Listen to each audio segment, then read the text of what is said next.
Out lab partner assignments, I don't even get the lightest tingle. I just sit there barely breathing, waiting for him to assign me to the perfect partner. He's been promising we start science lab since the first day of school, but it's been weeks. Lots of time for me to decide on the perfect partner.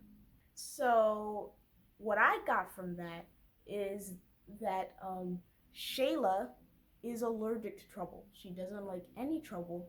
And the title of the book is called A Good Kind of Trouble. So, clearly, you see that she doesn't like trouble at the beginning, but then maybe at the end she'll learn that some kinds of trouble are good. Now, let's introduce Bernard. Shayla and Mr. Levy pauses a few seconds like he is really thinking about it, like he doesn't already have the list in front of him. And Bernard, he says, he's really thinking about it even though he has a paper full of all the names. He still needs to think about what he's going to say, even though it's written down. No, and I mean no. This is the opposite of perfect. I sneak a peek behind me. Bernard sits in the back, slouching low in his seat. Junior high desks were made for Bernard. He's not kid-sized. He's grown-up sized and grown-up big. He catches me looking at him and his mouth shifts into a mean grimace. I gulp and look away. My sister Hannah would say I'm being just like those people who take one look at a black person and think they need to clutch their purse tight or lock their car doors. I have no problem with Bernard being black, obviously. I'm black too. It's him being huge and mean and scary. Bernard went to the same elementary school as me and my best friends Isabella and Julia. We're all terrified of him. Everyone I know is terrified of him. Even in kindergarten, he would scowl at everybody, and he'd yell. A lot. In second grade, he yelled at me because I got to the Star Wars Legos before he did. He grabbed those stormtroopers right out of my hands, and if you've ever had someone snatch Legos from you, you know how much it hurts. And he didn't say sorry. So while I was introducing Bernard, you heard me mention two names, Isabella and Julia. So let's introduce them. Some people think it's weird that I have two best friends, but who's your favorite, they'll ask. Who could pick between pizza and spaghetti? They're both the best. I could? Sorry y'all, but it's pizza. We make a great triangle, and 3 is actually a magic number. We call ourselves the United Nations because Isabella is Puerto Rican and Julia is Japanese American, and then there's me. And yes, we know black isn't a nation, but we also know we are united. Isabella is already there claiming our spot right under the huge magnolia tree, but there's no sign of Julia yet. Isabella's t-shirt is a swirl of peach and rose with a hint of pale blue. It looks like a dawn sky. It is beautiful and I'm immediately jealous. That is the cutest top is, I say. When did you get it? Isabella looks down at herself as if she can't remember what she's wearing. We all have those moments. It's just tie-dye. She stretches the material out, examining the colors. She shrugs. It was easy. You just have to be careful how you tie the rubber bands. Well, next time we do a tie-dye project, you're totally making mine, I say. You got it, Isabella says with a smile. And I turn to see Julia running toward us. When she reaches us, she's all out of breath and plops down next to me and Isabella. She digs an apple out of her backpack. Sorry I'm late. Mr. Lee took forever handing back homework. Shayla's talking to Julia and Isabella about her new science lab partner. And when she says, you'll never guess who it is, Julia's guess is a guy named Jace. Not that jerk who talked about your forehead, Julia asks and takes a huge bite of her apple. I put a hand over my forehead. On the very first day in my very first class, there he was, Jace Hayward, with his cinnamon skin that's just a little lighter than mine, and those wide lime green eyes and a grin as cool as lake water. I had told Julia and Isabella that this was the year I was going to have a boyfriend, and when I saw Jace, I decided he was the one. I probably shouldn't have told Julia and Isabella what Jace said about my forehead. Jace is not a jerk, I say. He was just being funny. Although it didn't feel very funny at the time, he called me Jimmy Neutron, and if you've seen that old movie, you know calling me that wasn't any kind of a compliment. Jace said it pretty loud, and it made me feel like I swallowed a piece of coal while it was burning. It's true that I have a really big forehead.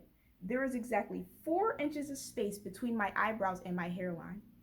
I know it's 4 inches because I measured it one day after hearing someone call me five-head. If you don't think 4 inches is a lot, go get a ruler and measure your own forehead. I bet you get a 2, possibly a 3. If you hit a 4, hey, I feel you. But I am more than my forehead. Jason just needs to find that out. First of all, girl, you're 12. I'm 12. You don't need a boyfriend. Chill out. Second of all, who has a 4-inch forehead? I've never met anybody like that. Like, literally, I've never met anybody with a 4-inch forehead. And if I have, I've just never taken a ruler to their forehead and measured them because that's just weird. I hate when people are mean, Isabella says, and grabs some of my baby carrots. He wasn't being mean, Julia says and laughs. He was just being funny. Know what I'm saying? Of course we know what you're saying, Jules, I say, nudging her with my shoulder. She raises her eyebrow at me. You're not supposed to say that after. Say what? I say. When someone says, know what I'm saying, it's not like a real question, Julia explains. It's an expression. So now that we've gotten Isabella and Julia introduced, let's move on to Shayla's family, starting with her big sister Hannah. Here's the first paragraph about Hannah. Then Hannah walks in. My sister barges into my room whenever she feels like it, but if I go into her room without knocking, she cuts my head off. What's up, she asks, as if I asked to talk to her and not the other way around. Daddy says that we look alike, but I'm still waiting for that to be true. We're both tall, but since Hannah has always played basketball, for her it's a bonus. Dad made me try and play basketball last year, but after getting an elbow in my eye and me crying about it all over the court, we both decided the sport was not for me. We have the same hair, thick and sort of bushy, but she has hers figured out while mine is usually a mess.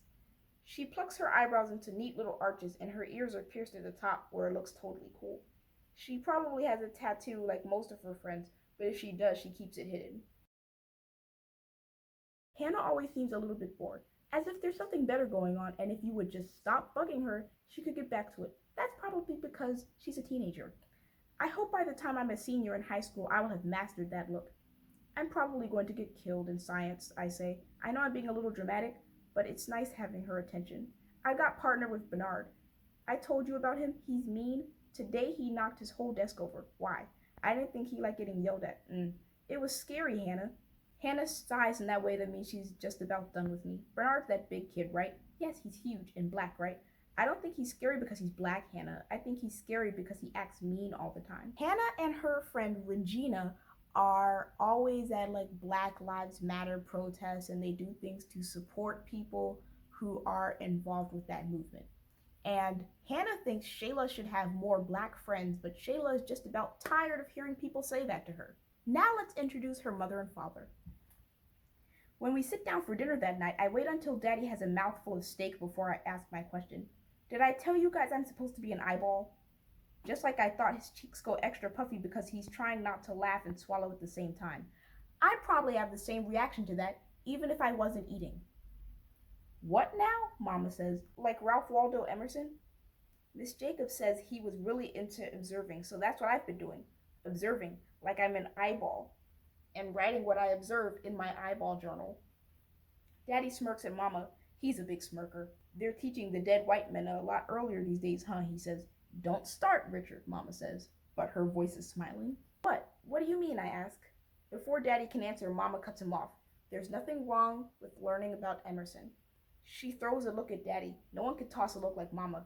Your father just means a lot most, Daddy interjects. A lot, Mama repeats, of the things you'll be taught at school are from a certain perspective. Dead white men's perspective? I ask. Bingo, Hannah says, grinning like she won something. And now there's one more character I'm going to introduce. Yolanda. Yolanda is waiting for me just outside the locker room doors. Her 2 front teeth are chipped, making a small upside-down Y in her smile. It makes it easy to remember her name. We got assigned to be partners for sit-ups on the first day, and now we just partner up all the time. I'm glad about that because I don't know anyone else in my class. She's in my 6th period too, so it's nice we're sort of becoming friends. I still haven't gotten used to how much bigger junior high is than elementary school, and how you can be in a class with 30 other kids and not know any of them. So if you haven't guessed by now, Shayla is just starting junior high. And at her school, there's this game that they play. It's kind of like one of those games that never ends. Basically, how it goes is you have to keep something on your body crossed all the time. Like maybe arms, or normal people would do fingers. If someone catches you without something crossed, then they can command you to do anything. That's why the name of the game is called Command. Shayla is one of the only people at her school who don't play this game. Julia says she'll never get caught because she'll always have something crossed. Hannah's always telling Shayla that she needs to have more black friends, but Shayla's perfectly fine with the United Nations group of best friends that she already has.